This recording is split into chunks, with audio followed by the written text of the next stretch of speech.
Vou te amarrar na minha cama. Oxi, Ana. que música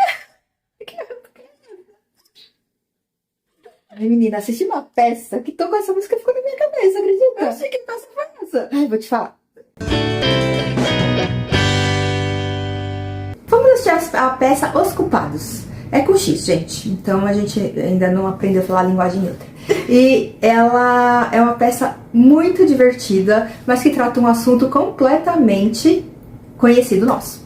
Essa peça é inspirada no livro homônimo e ela é uma história sobre pandemia, mas não desse jeito que você imagina, porque esse livro foi escrito em 2019, ou seja, estava bem no comecinho. Ele nem sabia do que viria pela frente, mas ele previu cada coisa impressionante. Eu acho que esse moço tem uma evidência, porque pra mim essa peça tinha sido escrita depois, porque tem muita coincidência, muita coisa que a gente vivenciou. E apesar da gente falar sobre o assunto pandemia, não é de um jeito que vai te causar incômodo. Sim, porque pra mim o assunto pandemia é um assunto que eu tipo, não quero ver. Quando tem filme que fala sobre pandemia, quando tem máscara, eu já falo, eu não quero ver esse tipo de filme. Porque eu não quero vivenciar isso tipo. E essa peça, ele traz um distanciamento, até mesmo porque ele estava distante do que realmente aconteceu. E ele traz esse distanciamento e faz com que a gente fique envolvida com um novo mistério ali que tá acontecendo na peça. A peça se passa no final da década de 80 e ela nos remete a um lugar em que a gente se questiona se existiu mesmo esse tipo de pandemia nessa década. Porque eles dão o tempo todo informações de jornal. Então o jornal da época, do dia tal, relatou isso, a manchete era tal, e a gente fica, oxe, eu nunca soube. E aí depois que a gente vai saber ou vai descobrir que é uma autoficção. A peça ela é todinha feita em metalinguagem, em metanarrativa. Então, a peça o tempo todo se comenta, comenta que é uma peça, tipo, essa é uma peça assim, assado. E eu acho que é um recurso magnífico, que inclusive eu recomendo, façam mais, porque um dos meus heróis favoritos é o Deadpool, e o Deadpool faz isso na revista, e inclusive nos filmes, que é falar, eu estou num filme, eu estou num gibi, eu estou num HQ, e a gente fica, ai, que divertido, ele sabe que é um personagem. Eu achei esse recurso muito bem utilizado nessa peça e ficou bem mais divertido dessa maneira. Uma coisa que a gente acabou não falando pra vocês é que a gente começou cantando essas músicas porque tem sim uma banda tocando ao vivo lá. E ela tá tocando diversas músicas antigas, que pra gente agora é considerada brega, então tem muitas músicas bregas assim tocando, músicas que vai lembrar de algum momento que você ouviu ali, a sua mãe ouviu, sua avó ouviu, você vai reconhecer, vai querer cantar junto. Então a banda é maravilhosa, quer dizer, todo mundo é muito bom ali, o elenco inteiro é perfeito, a banda é perfeita, e assim, é mais um elemento, a banda é mais um elemento que nos tira dessa questão da pandemia, então, e também nos traz uma distração do que a gente está vivenciando ali na peça, porque a peça ela está falando sobre uma suspeita, eles estão tentando descobrir quem é o culpado sobre algo ali, que a gente não vai falar exatamente o que, porque você vai assistir, porque senão vai ser muito spoiler, porque a gente vai assistindo a peça e fica, o que está acontecendo? O que está acontecendo? E é essa experiência que a gente quer que você tenha também. E a música faz isso, ela nos tira um pouco disso e a gente fica, tá, dá uma relaxada. Aí daqui a pouco você lembra de novo que não tem como relaxar, você tem que descobrir, você tem que desvendar o mistério. Uma coisa interessante sobre a banda é que ela nos convida a cantar junto com ela. Então o tempo todo o público canta também, se você sabe, canta. E ela fala assim, e traz a gente para um lugar de show. Estamos dentro de um show e de repente não, estamos num teatro e de repente estamos num show. É bem legal essa narrativa. Todo mundo menos você. A peça toda, ela sempre tem essa quebra. Então, quando a gente tá vivenciando algo muito intenso, vem algo que te quebra de novo pra você esquecer, entre aspas, o que você tava vivenciando. Aí daqui a pouco traz de novo aquele peso. E o tempo todo você tá nesse jogo com a peça, o que faz com que a peça fique extremamente leve. E dinâmica. E é uma peça longa, então a gente não sente o tempo passar. As pessoas falam que é longa pra você se preparar pra questão de, até 10 horas da noite eu vou ter um compromisso muito importante que é assistir essa peça. A peça, ela traz um cenário meticuloso. E quando eu falo meticuloso é porque, assim, é muito comum a gente ver um cenário muito bem feito, muito bonito, muito detalhado. Mas esse ele vai além, vai num negócio que nos transporta para aquela época, para aquele lugar, que é um bar. O bar chama Bar do Seu Perdão. E aí você vai se lembrar de quando você ia no bar para sua avó, para sua mãe, num bairro bem menor, num bairro bem residencial, que você ia com um dinheirinho e via assim, atrás do balcão, temperinhos, tinha aqueles ovos coloridos, tinha a garrafa de cachaça para tudo quanto é lado. É este bar que você vai encontrar como cenário da peça. E como a peça se passa na década de 80, existe um orelhão dentro desse bar. E esse orelhão, ele não é inútil, ele tem uma função e ele fica sendo utilizado vez por outra em algumas cenas. Uma coisa que eu também acho muito legal dessa peça é quando existe uma cena acontecendo dentro do bar, às vezes ela é pausada para que entre a narradora. E a narradora entra e ela comenta a cena que está acontecendo. Então ela não é uma coisa que ela entrou e sumiu, aquela cena sumiu. Não, aquela cena está paralisada atrás, eles estão numa estátua ali e a narradora está comentando. Nesse momento que ela comenta, geralmente ela dá uma alfinetada no que está acontecendo. Então ela, tipo, um casal tá brigando, ela fala, como vocês podem ver, esse casal não tá num dia muito bom, alguma coisa assim. E aí o casal interage, tipo, como assim? Imagina, a gente tá maravilhoso aqui. E é outra coisa que traz o elemento divertido da peça. Como a Neném falou que ela não ia contar nada da peça pra vocês terem a mesma experiência que a gente, é essencial. Porque é um tipo de peça que você vai tentando desvendar, tentando entender e nos intriga, nos instiga. E a gente fica, ai, que será? Será que eu tô entendendo certo? Será que é isso mesmo? E no final tudo faz um sentido que você fala, ai, meu Deus, eu não acredito que era isso, eu não acredito que era isso. É maravilhoso, o desfecho é incrível.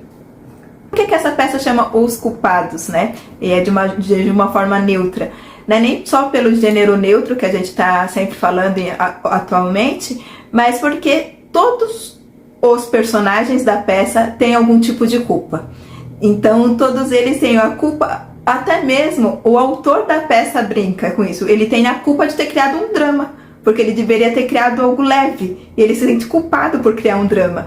Então todos eles têm uma culpa. Quem criou a peça, quem está atuando na peça, todos os personagens da peça tem essa questão da culpa. Essa peça me pegou num lugar tão sensível que eu senti vontade de assistir de novo. É uma das peças que eu fiquei mais falando para as pessoas, olha, a gente vai assistir, é uma peça magnífica, é uma peça porque ela mexeu comigo, ela mexeu de um jeito muito intrínseco comigo, porque eu achei isso inteligente. Ai, quando a peça me pega num lugar de inteligência, eu fico, meu Deus, essa peça precisa ser mais divulgada, o pessoal tem que assistir. Então não só a nossa função aqui de divulgação, como no boca a boca ali eu também fui falar para algumas pessoas.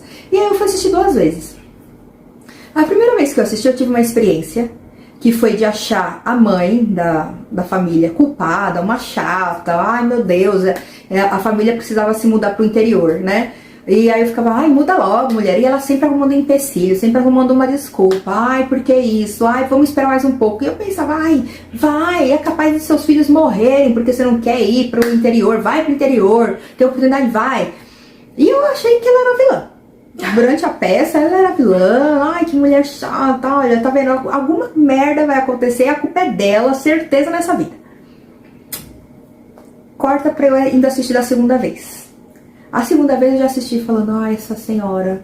Sábia, né? Sábia. Sabe o que tá falando? O tempo todo, olha só, que inteligência emocional. Ela já assisti com uma identificação. Do tipo, ai, coitada, ela sabia que tava por vir. Não era à toa, não. E é curioso ter essa mudança de percepção, porque você pode falar, é comum, você já sabe o desfecho, mas não. Se você leu Macunaíma, você deve entender ou deve perceber que toda vez que você lê Macunaíma, eu já li, acho que 3 vezes Macunaíma, toda vez que você lê Macunaíma, a sensação é a mesma. Você não tem uma percepção, apesar de você saber o final, e apesar de você saber a próxima cena, o que acontece em determinada cena, você não tem tipo, já sei, esse daí é o vilão. Não. Você tem exatamente a mesma cena, aquela angústia, tal. E isso não acontece nessa peça. Minha percepção é que se eu tivesse assistido mais uma vez, eu teria percebido mais alguma coisa que eu não teria pego das 2 primeiras vezes. Uma coisa que a gente também, além do cenário que a gente comentou, que é importantíssimo, porque eles poderiam muito bem ter colocado um fundo simbolizando o bar, mas eles fizeram todo o bar real ali acontecendo, eles movimentam o bar, eles pegam a bebida no bar, tem todo... O bar existe realmente ali. Tem a questão do figurino. O figurino, ele remete aos anos 80, todo o figurino é muito bem pensado, todo ele, a gente sabe que tá na década dos anos 80 mesmo. E como a Neném falou sobre o distanciamento, eu acho que isso dá o tom realmente da peça, porque como a gente acabou de vivenciar uma pandemia, e a Neném falou, quando eu assisti alguma coisa de pandemia me dá uma angústia. E a gente não tem essa angústia, primeiro porque a gente tá assim, isso aconteceu quando mesmo? A gente fica tentando descobrir quando é que foi que aconteceu. Quando isso aconteceu? E aí a gente não fica angustiado, tipo, acabou de acontecer. Não, a gente fica tentando ver uma coisa que tá distante, mas está presente. É brilhante. Porque em nenhum momento da peça a gente tem certeza que é uma ficção. A gente acha que é algo real, que eles estão contando uma história real. Porque eles dão dados. Eles falam assim, a notícia tal, no dia tal, aconteceu isso. E você fica, então tá, vamos lembrar? Deve ter acontecido, eu devo ter estudado isso em algum momento e eu me perdi, não é possível. E aí depois que a gente percebe que não aconteceu. É só uma forma como a peça é abordada. Uma coisa que eu achei também muito bem feita são os diálogos. Os diálogos são muito críveis e eles são muito rápidos. E os diálogos são assim, acontecem num bate-pum, pum. E tem coisas que acontecem que a gente fala, isso talvez tenha sido improviso. Aí descobri que não, porque eu assisti 2 vezes. Então, foi ensaiado, foi uma coisa ensaiada. Parabéns, arrasaram, mas arrasaram muito. E eu tenho que fazer um destaque pra minha favorita, que foi a que fez a vizinha. Ela é maravilhosa. É a narradora, gente, mas ela também faz esse personagem que é a vizinha. Gente, que cena! Sabe quando você tem vontade de morar na cena? Eu tive vontade de morar naquela cena. Não porque ela é linda, bucólica, nada a ver, mas porque é muito bem interpretada. E eu queria ser amiga daquela vizinha. Ela é maravilhosa, o jeito que ela falava, a rapidez, o jeito dela, sabe? Ela era a vizinha ali, não era mais uma atriz. Eu achei magnífico, você foi minha favorita, te amo. E é mais uma das coisas que faz com que a peça fique muito real. Então a gente vê os personagens que são reais mesmo, e eles são interpretados de uma forma muito natural. Então dá a impressão que você tá assistindo assim, algo que acontece mesmo, sabe? Não é impressionante que às vezes a gente esquece que tá havendo uma interpretação, porque é muito natural. E tem uma cena também que eu achei muito lindinha, vocês assistam, que é a cena da dança, todo mundo coreografado lá na frente. Sim. Eu achei magnífica essa cena, porque também tem isso, remete à quebra, né, de uma cena e outra, e dessa coisa, dessa pressão. E todos os atores na frente do palco ali, dançando, uma coreografia super fofinha, que, olha, gente, vocês arrasaram muito nessa concepção, amei. O cenário é apresentado em 2 andares. Então o primeiro andar é o palco, o show. Então fica o show acontecendo no primeiro andar, e embaixo é o bar. E eles têm sempre esse movimento da cena. Então, ora eles estão em cima, além da banda, né? Então tem os atores interpretando ali em cima, ora eles estão embaixo, ora eles estão mais à frente. Então eles utilizam todo o espaço do teatro, dando assim um dinamismo ainda maior para a peça. Esse cenário foi criado pelo José Valdir Albuquerque. Perfeito, arrasou muito, perfeito. Então essa é uma das peças que eu mais gostei de assistir esse ano, uma das minhas favoritas. Se estivesse de novo, eu assistiria de novo. Que eu sou um pouco obcecada com coisas que eu amo, então, tipo, o filme tudo em todo lugar ao mesmo tempo, assisti umas 800 vezes. E eu fico, assim, aficionada. E foi uma das coisas que eu realmente me pegou na questão da inteligência, assim. Não foge completamente do óbvio, foge completamente do convencional. Então, me pegou muito nesse lugar. Ela é uma peça que ela tem que ficar prestando atenção mesmo, gente. Não tem como você assistir e ficar viajando assim, porque ela é uma peça de extrema inteligência mesmo. Não estou falando que é uma peça difícil. Pra mim, não achei difícil. Não é uma coisa que você vai ficar, nossa, não entendi nada. Não, tá tudo muito claro, mas não tá claro de uma forma mastigada. Tem que ser digerida ali. Então é isso, pessoal. Obrigada por ter assistido a gente até aqui. Se inscreva no nosso canal, curta o vídeo e compartilha pra todo mundo. Também tem nossas redes sociais, tudo @albergue72. Como a gente sempre fala por aqui, Vá ao teatro, tchau!